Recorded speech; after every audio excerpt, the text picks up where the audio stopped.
Okay, this is Dakota Peterson with question number 9.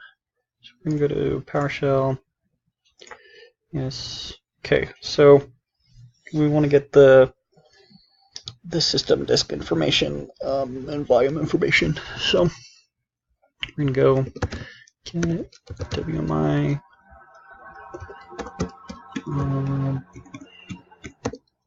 If I can spell today, holy cow. Okay, so we want class Win32 logic disk.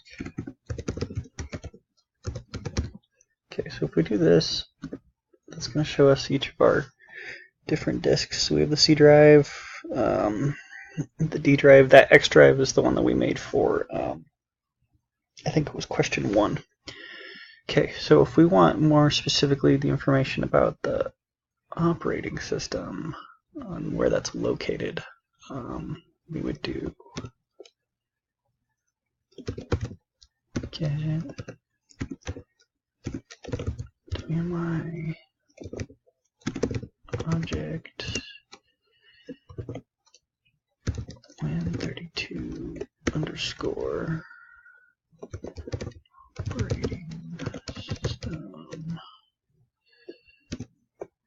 What do I want to do? System drive. Okay, so if we do that, it shows us it's in the C drive. Now, if we wanted,